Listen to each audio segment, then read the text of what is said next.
entering Corsi Nation. Now today we're going to do a deep dive into my book on the Kennedy assassination and a book I wrote earlier, which is Coup d'etat. Now the final analysis, the assassination of John F. Kennedy, the final analysis is done extremely well, and Archbishop Vigano in Rome has written a new foreword to the book. It's here. We're going to be posting this foreword up on the Amazon listing, and we'll be doing a new edition of the book, which includes this foreword. It's extremely well done, but what the Archbishop is saying essentially is that this was a coup d'etat, and the book proves it was a coup d'etat conducted by the CIA on orders of the CIA. Kennedy was killed on the orders of the CIA, and he says that basically that this coup d'etat, which is what the assassination of John Kennedy was all about, was the deep state taking over the United States. And he compares it to the deep church taking over the Catholic Church with Pope John the 23rd and the Vatican II, which also occurred in the 1960s. And so what Archbishop Vigano is understanding is that all of this confronts us. He says the final analysis has the merit of directly confronting the reality of the coup d'etat that was perpetrated by the deep state through the assassination of President Kennedy, was considered an obstacle to the achievement of objectives that today we understand were achieved in any case, with or without the approval of the sovereign people. A coup that has led the institutions of the United States of America, not unlike those of other nations and of the Catholic Church herself, to be the unique and totalitarian expression of a subversive power that dangerously combines the individualistic interests of capital with the tyrannical methods of communist collectivism. This privatization of the state is mirrored in the chronic and irreversible indebtedness of the citizens, who are called upon to pay the bankruptcy costs, the speculations of a very powerful international financial lobby. And it should not escape our notice there is a parallel within the privatization of the Catholic Church, which is now been taken over by an elite no less subversive than that of the deep state, in which positions of power have been infiltrated by heretical and corrupt prelates who use the authority of Christ to guarantee obedience from the faithful. To me, it is clear to me, and this is the reason why, as Archbishop and former Apostolic Nuncio to the United States of America, I agreed to write this preface, that this coup necessarily had to avail itself of the ideological support and moral support of the Catholic Church, which otherwise would have represented an obstacle to the fulfillment of the project of the New World Order. This is why I believe that the events related to Kennedy's assassination should be read as part of one narrative together with those that led the Church of Rome to progressively become the spokesperson for the globalist plan, a plan on which some lobbies were working that today are leading to the dissolution of the social, moral, religious, cultural, and economic fabric of Western countries.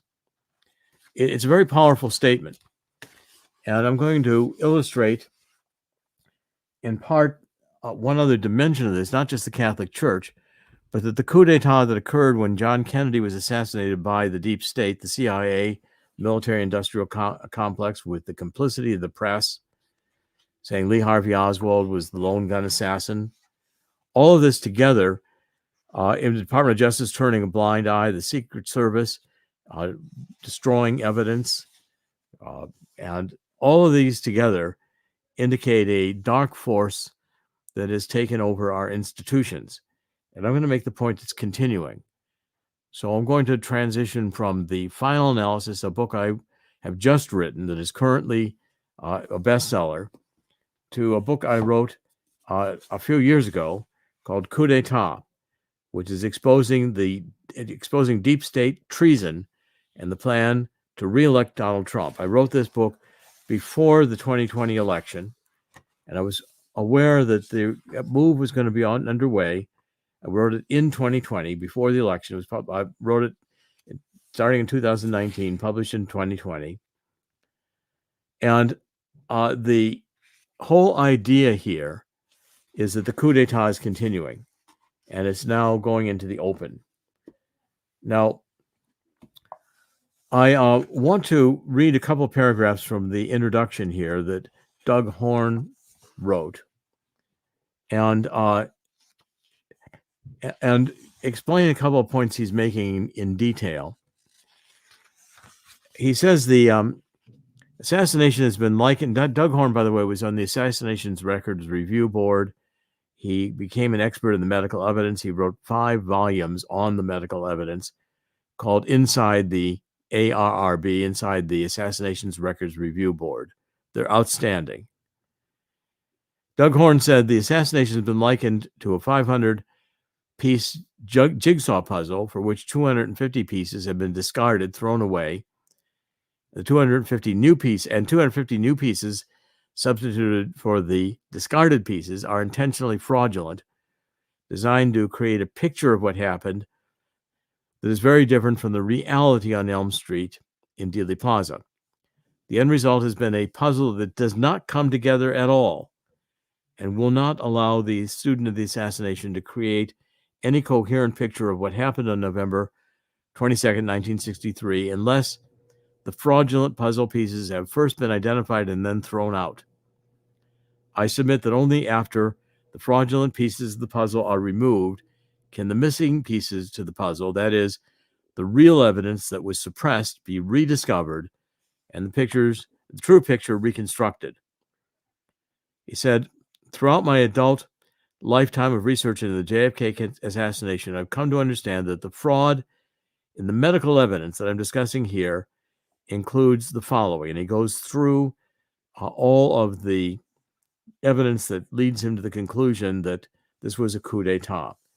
I'll read just a little bit of this. He says there were 4 sets of official conclusions about how JFK was killed, that is, about the wounds on his body, arrived at between November 22nd, 1963 and December 11th, 1963, and all were demonstrably incorrect.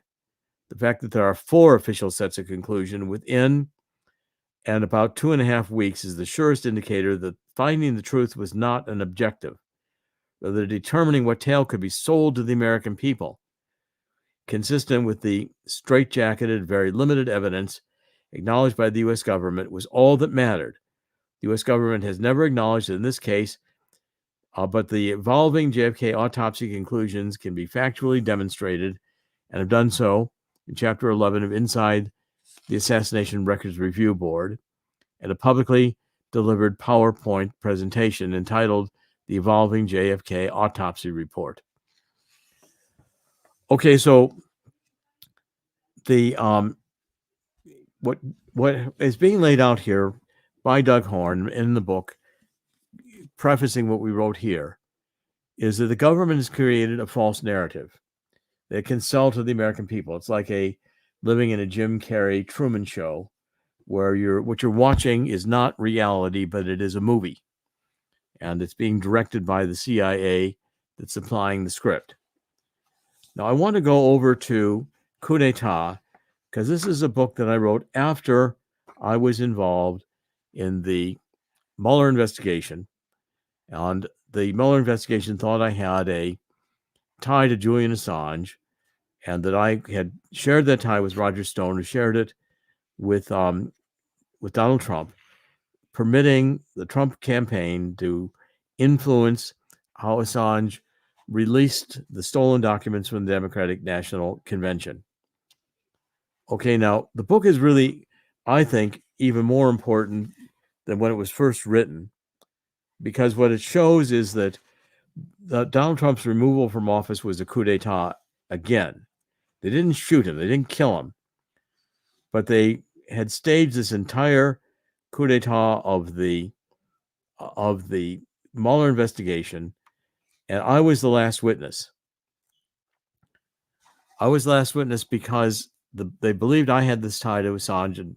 In August of 2016, I had taken a trip to Italy with my then wife and family to celebrate our 25th wedding anniversary. By the way, she recently divorced me at after 32 years of marriage, he couldn't take the politics and the strain of the politics any longer. At least I believe I would have had to have retired had we remained married, and I was faithful to her. I believe God just took her out of my life, and I got back to work. That's why I wrote this book on the Kennedy assassination, which I probably never would have written had I been married to her again, or still. I'm not, in the process of being not. So in the 2009 bestseller, Silent No More, I wrote how I became a political prisoner of this Mueller witch hunt. And I spent the time with the prosecutors in Washington, up to 40 hours in a room that was unmarked. The FBI would pick you up in an unmarked vehicle at the beginning of the day at our hotel, me and my attorney. They would drive us to an unmarked building, which is an FBI building in Washington, D.C. We would begin to be interviewed. The interview would go on probably all day long in a room with no windows. The FBI, when they didn't like what you were saying, would all get up and everybody leave the room, and my attorney would go talk to them. It was me against 4 prosecutors and 7 or 8 FBI, all sitting there across the table from us in a grilling. I did not have a source with Assange. And the information that I derived, I was almost precisely correct that Mueller would, that the Assange had Podesta's emails. That was the second batch he was going to drop. That was right. They were Podesta's emails, and I could predict what was in them. I could say that the emails contained that Hillary was suffering neurological problems, which made her subject to blackouts, and she was really having severe difficulty functioning, that she was a lousy candidate, it was not charismatic, and that together with the Perkins Coie firm and the campaign attorneys were mishandling campaign funds and violating campaign finance laws. All of this came out in the emails, plus much additional. The FBI was convinced I could not have known this unless I had a source. They finally said they were going to say I was lying to them. If I had a source, I wouldn't reveal it. I had to either take a plea deal and go for a little while to prison saying I had lied, or they put me in front of a jury in Washington, D.C. that would convict me of whatever they charged me with, and I would spend the rest of my life in prison. I told the Mueller investigation that they'd have to prepare to put me in prison because I could not stand before a judge and God and swear to a lie to keep myself out of prison. So after I refused to take the plea deal, on March 22nd, 2019, Attorney General William Barr notified the Congress that Special Counsel Robert Mueller had submitted the final report of his investigation. 2 days later, on March 24th, in a 4-page letter addressed to Congress, Barr summarized the conclusions. He said, number one, the Special Counsel's investigation do not find the Trump campaign or anyone associated with it conspired or coordinated with Russia in its efforts to influence the 2016 election. That's after 4 years of Russian collusion and FBI investigations and creating false narratives to sell to the American people, exactly as was done in the Kennedy assassination. The second conclusion was the special counsel did not draw a conclusion one way or another as to whether examined constituted obstruction of the investigation. But the key was there was no Russian collusion, despite the fact that Trump's treat was no collusion, no obstruction, complete and total exoneration, keep America great. And Barr's letter set off a firestorm. CNN and MSNBC began a daily drumbeat, hyping every tidbit of new information, continuing to suggest that Trump had colluded with Russia. I was on the media in that time. I was examined and grilled by NBC, ABC, CBS, PBS, you name it. Everybody wanted to interview me. And I consistently said that I did not have a source, which was true. I did not have a source. And I continually tried to expose how it was the government that was lying. Now, I want to give you a couple pieces of information that I think are critical to see how these tie together. Because you have a deep state covert act creating the Steele Dossier in order to create evidence, supposed evidence, of Trump colluding with Russia. Now, this dossier itself has been completely discredited. And if I point to a couple of points on this, one is number one, on page 29, I point out Christopher Steele, who is the author of the report, had covert ties to the U.S. agencies. So on page 29, I'm saying, to understand the role that Christopher Steele played in the attempted coup d'etat, it is important to note a few key points about his background. Steele, a 26-year-old married man, landed in Moscow in 1990 to work as an M16 British intelligence spy operating under this thin diplomatic cover. Russian intelligence KGB unit evidently was on to Steele as a British spy from the beginning. Despite this, Steele had remarkable longevity in Moscow. He managed to stay in Moscow throughout the days of General Secretary Mikhail Gorbachev's attempted perestroika and glasnost reforms, coming to terms with the West. The Soviet coup d'etat against Gorbachev failed in August 1991, and he was there through the fall of the Berlin Wall in November 1991, and through the beginning of Boris Yeltsin's first term as president of the newly founded Russian Federation. So back in London in 1993, Steele advanced within M16 to the point where he held a position on M16's Russian desk. Okay, so Steele is a operative. He's a spy. And he eventually becomes very involved with U.S. connections. Hillary Clinton, so basically, after suffering a personal tragedy of his first wife's death in 2019 from cirrhosis of the liver, Steele, then 43 years old, left M16 to establish Orbis Business Intelligence Ltd. in London. So around this time, another guy named Simpson was leaving a Wall Street firm, and as Steele was leaving M16, the two met in London, and they formed Fusion GPS and Orbis.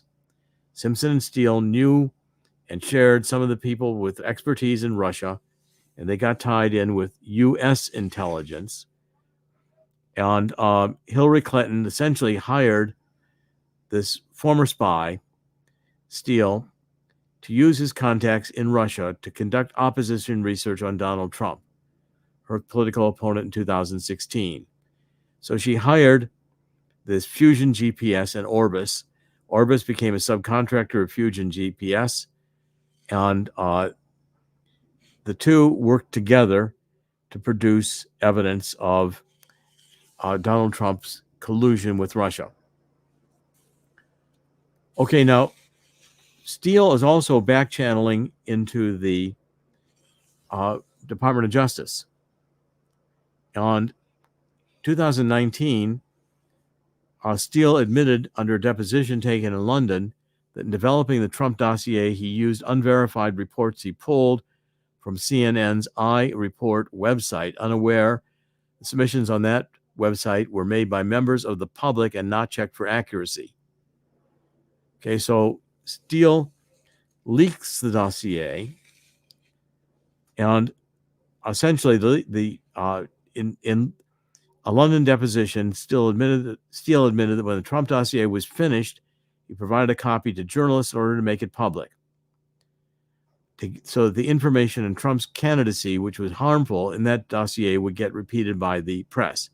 A Steele leak to Michael Isikoff, the chief investigator for Yahoo News, was particularly damaging. On September 23, 2016, Isikoff published an article entitled U.S. Intel Officials Probe Ties Between Trump and Kremlin. Isikoff's article reported that U.S. intelligence officials were seeking to determine if Carter Page, an American businessman identified by Trump as one of his foreign policy advisors, had opened up private communications with senior Russian officials about the possibility of lifting economic sanctions if the Republican nominee became president. Okay, so now what you've got is a former spy with ties to M16 forming his own private intelligence agency, hired by the Clintons to develop information that's hostile or detrimental to Donald Trump. He does so. He uses unverified sources, which he admits, and he leaks the document to Michael Isikoff, who is an extreme leftist. Michael Isikoff interviewed me a couple times. And Steele also leaked the dossier to John McCain, Senator John McCain, who was happy to seize upon it. And McCain had his staff pour over this dossier. And now he's got the dossier in the hands not only of the press, but in the hands of McCain, who is not a Trump supporter. And the dossier has no basis in verified facts. It has things about the famous, peeing incident where Trump was supposedly hired prostitutes and they in Moscow, and they did a pee ceremony on him naked, etc., etc. Okay, now, fundamental understanding how the FBI dealt with this case is to understand that the FBI had counterintelligence powers. Now, the FBI was CIA is supposed to not operate in domestic politics, and the FBI is not supposed to operate in international spying activities. But because various laws criminalized the activities of, commit crimes, U.S. crimes in espionage activities, the FBI developed counterintelligence division as opposed to the criminal division. And the CIA, under the FISA law, was able to get FISA court approval to do NSA spying on Americans who they believed were involved in international espionage. So both powers now are crossing over into the other's field, which means that internationally, the CIA are working with the FBI against American citizens. These are enormous powers. And if the law enforcement is politically corrupted, then it's going to be used to politicize justice. And that's what happened in this case. And how it became a coup d'etat was the CIA at the highest levels, together with the FBI at the highest levels, decided that they were going to make sure that Trump did not become president in 2016. That failed. Then they wanted to make sure that they could oust Trump. They were seeking to impeach Trump if they could find the key in Russian collusion. And why I'm pivotal to both of these is I've co-authored with Dr. Mantic the book on JFK, which shows how the government operated there to create a lying narrative to cover a coup d'etat. And here I'm doing the same with Donald Trump, showing how the lying CIA, together with the lying FBI and Department of Justice, created a false narrative to defeat Donald Trump, to impeach him, to remove him from office, and to make sure he would never run again for president. Now, the key element of entering the Steele dossier into the FBI, which triggered the opening of this international operation for counterintelligence, was that Christopher Steele, who wrote the dossier, and Glenn Simpson, who assisted him, they both had ties to the Clinton campaign and to journalists known to be Clinton partisans. And so their goal was to get before the American public the narrative that Trump had been working with Russia to steal the 2016 election from Clinton, and given their blind determination that Clinton was the heir apparent to the 2016 presidency, those working on the Clinton campaign had confidence the public would accept the narrative the mainstream media fed them, whether it was true or not. So Bruce Orr, senior officer within Obama's Department of Justice, admitted that he and Steele first met in 2007 while Steele was still with British intelligence MI6, I'm sorry. Orr had traveled to London to speak with the British government officials about Russian organized crime, and the U.S. office in London set up the meeting.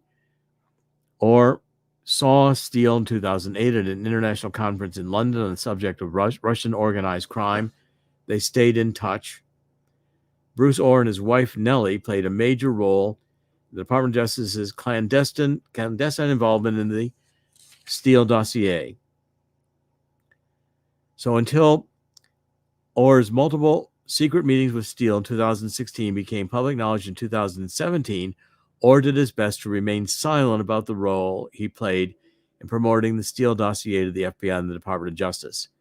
But we now know that Orr parlayed his experience within the Department of Justice to get this document before the top management of the Department of Justice. You have also Victoria Nuland involved in this. Victoria Nuland is the State Department official who's been determined to push NATO to the edge of Russia, getting Finland, Sweden, and Ukraine to join into NATO. She's been particularly active in Ukraine. Okay, see, the Victoria Nuland was the Assistant Secretary of State in 2016 for Eurasian Affairs. She became a Clinton loyalist. She served as the principal foreign policy advisor to President Dick Cheney. And again, she was an operative for the State Department. The State Department has been advancing goals that are the State Department's goals, not necessarily the goals of the president. Nuland's married to Robert Kagan, a foreign policy expert who is a senior fellow at the Brookings Institute and member of the Council on Foreign Relations. So they're globalists. Okay, Kagan disassociated himself from the GOP and became a Clinton supporter in 2016 in reaction to the political rise of Donald Trump, we characterize as a Frankensteinian monster and compared to Napoleon for his embrace of nationalism. Kagan supported Hillary Clinton for president in 2016. He celebrated his change of allegiance in an opinion piece he wrote in the Washington Post in which he characterized Donald Trump as a fascist. Okay, so what happens is Steele cozies up to Orr. Orr's wife happens to be an expert on Russia. They plant this dossier with Orr, and Orr brings it in to the top echelon of the Department of Justice, and they say, here's evidence that, in fact, we've got Donald Trump colluding with Russia. And here's, in fact, how Donald Trump was co-opted by Russia, and he's now doing Russia's bidding. The counterintelligence operation that was set up by the Department of Justice moved various Department of Justice officials and FBI officials to start operating in Europe to get Hillary Clinton its goals advanced of establishing a tie with a tie together that would defeat Donald Trump, a tie between Russia and Trump of collusion, which was the heart of this lying Steele dossier. Okay, now I want to cover one or two more points on this, and then I want to kind of come to the conclusion here. But if this detailed process worked through, there are two major parts of the setup. One is that when the emails are stolen from the Democratic National Committee in 2016, the Democrats organized a cybersecurity firm that was controlled by the Democrats to produce a report that said that there are signs that Russia stole the emails. And this was done through a certain identification of a metacode in the emails that were stolen. And it was all a lie. There was an article published as well in the Nation of all places, and I met some people involved in that article that demonstrated that in the time sequences with which the emails were stolen, they could not have been a hack. It had to have been an inside job. But yet the intelligence agency chiefs all came out with a report that said Russia stole the emails. So when I was before the Mueller team, and I said, wait a minute, I've gotten a lot of information about how the Democrats put their computer system together. I had a source that was an inside source, which I revealed to the FBI, and said that the email servers were not on a campaign server. They were on an internal server that the DNC used for conducting email traffic, and that Podesta had been extremely sloppy with his passwords. He actually left them on the desk of his secretary and open to be seen so she could open his emails and read them. That intelligence report became key to establishing the Russian collusion, and it was Brennan and the head of the NSA. All these top intelligence heads said that Russia stole the emails, and that Trump had somehow or other arranged to work with Assange to get the emails and to use them against Donald Trump. Now, the FBI, in trying to make this case, used foreign operatives, people like Stephen Helper, who were running international institutes in London or in Rome, and they went after Carter Page and they went after Papadopoulos, who were two minor Trump campaign officials who played minor roles and were unsophisticated in international politics. And they were set up in these conversations by these operatives in Europe working with the CIA to suggest that Trump had and knew about the emails well before they were released. Again, the FBI, having spent time with them, these 40 hours in these intense grillings, were absolutely, there were certain assumptions they made that you couldn't challenge. You couldn't challenge that the Russians did not steal the emails. There was an inside job from within the Democratic National Committee. You couldn't challenge that, in fact, that Assange was given the emails and Assange had published the emails, but Assange had not coordinated with Donald Trump to release the emails in a manner to hurt Donald Trump, or hurt Hillary Clinton. Now, Assange himself denied involvement of the Russians in thieving and stealing the emails. In fact, he strongly suggested that it was Democratic operative Seth Rich who stole the emails and got them to the Russians, got them to Assange, not the Russians. So on a Dutch television, August 9th, 2016, Assange was asked, the stuff that you're sitting on is an October surprise in there? And Assange said, WikiLeaks never sits on material. Okay, he said essentially that whistleblowers go to significant efforts to get us material and often take very significant risks. There's a 27-year-old who works for the DNC that was shot in the back and murdered just a few weeks ago and for unknown reasons as he was walking down the streets in Washington. Okay, so the interviewer said, was the basis of Rich murder's robbery? And Assange said, there's no findings. And the interviewer said, what are you suggesting? He said, I'm suggesting that our sources take risks. They become concerned to see things occurring like that.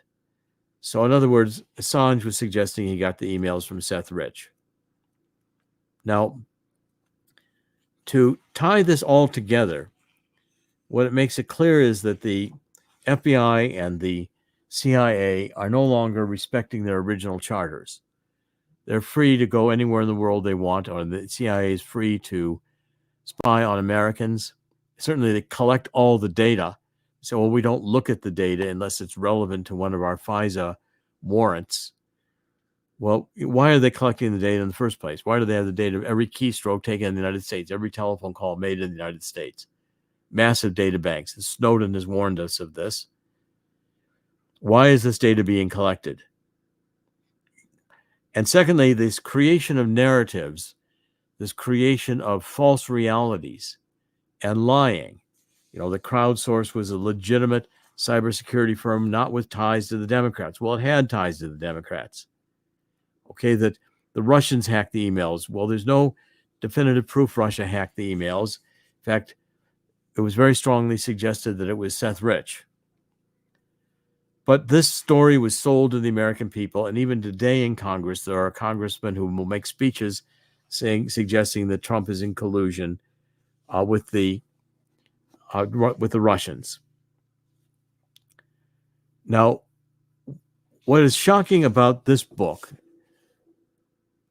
and I tie the coup d'etat to a small group around Obama, Valerie Jarrett and others, who were influencing Obama and carrying out his acts, and the entire, I believe, Russian collusion investigation, which was concocted by Hillary Clinton to cover up her private email server that she had while she was Secretary of State, and was actually conducting Clinton Foundation business through her private email server to get people to contribute to the Clinton Foundation because she was Secretary of State in order to buy policy favors.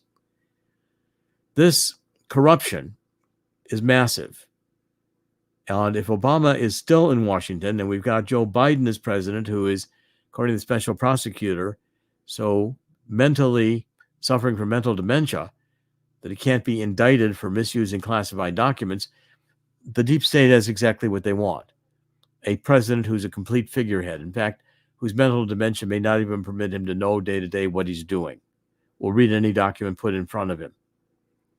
And if we have a government that is not being run by we the people, but is being run by deep state operatives who are hostile to America, and I've argued this about Obama in my book, The Obama Nation, in 2008, that Obama was raised in Islam, that Obama believes the United States is a racist country, and this fundamental transformation of America was to make us into a neo-Marxist state and advance this woke agenda, which Obama started by picking up on any incident in which a police were interacting with a black male, and it was to the black male's detriment, perhaps got killed.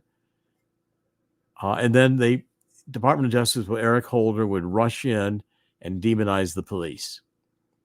Again, a careful, planned attack on the United States by not only a deep state, but a counter state.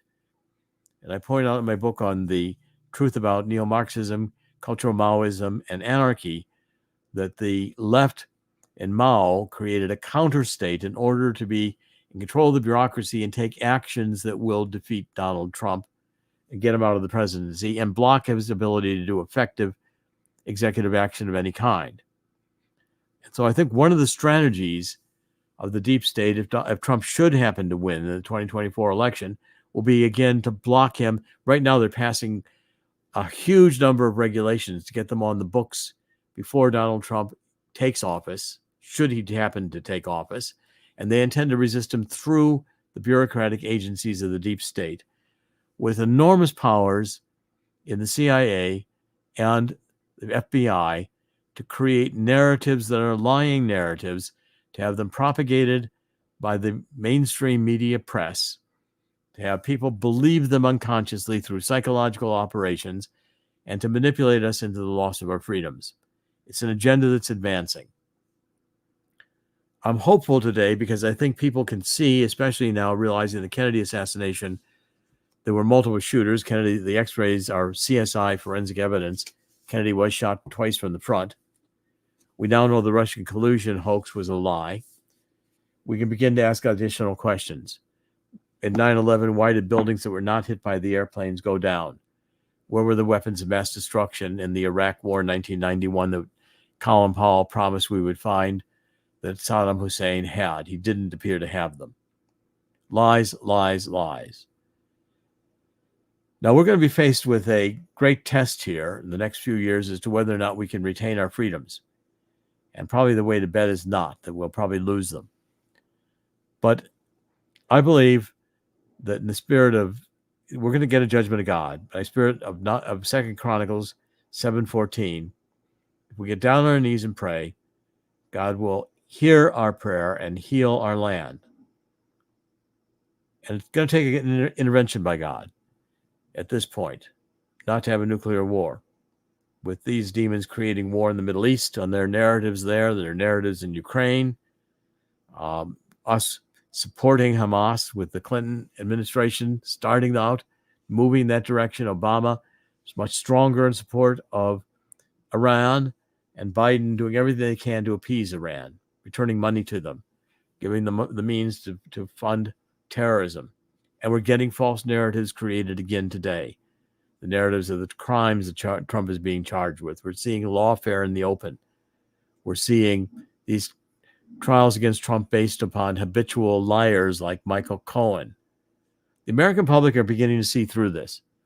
And as the economy continues to falter, as we continue to have the destruction of the middle class and the destruction of the dollar, I think these demons, and I believe satanic demons, who are intending to destroy the United States and are taking active steps to destroy the United States. It's not accidental.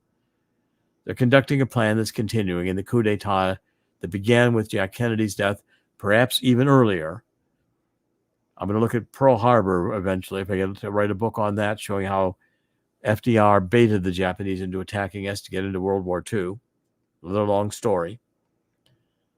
But the bottom line here is that it's a spiritual war. And that's why I'm so pleased to have Archbishop Vigano's support. This is a moral battle. And it's one that we will lose our souls if we lose the battle. So I want to end in this spirit of 2 Chronicles 7:14. If we get on our knees and repent, God will hear our prayer and heal our land.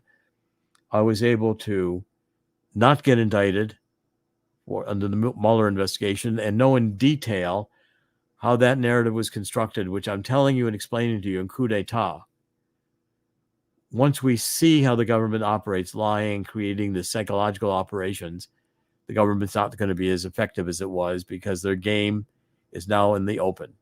The curtain has been pulled and we see the wizard standing there. I encourage people to read these books, to think about these issues, and not to be fooled by narratives, by hip-hop, TikTok, or other lying narratives that you hear daily in the White House press room. I was denied press credentials, even under Trump.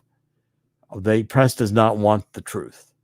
And my books are all about the truth about energy, global warming, and climate change, the truth about neo-Marxism, cultural Maoism, and anarchy. The truth is critical to setting us free. In the end, God wins. God is going to win here. God did not create the human race to be a failure.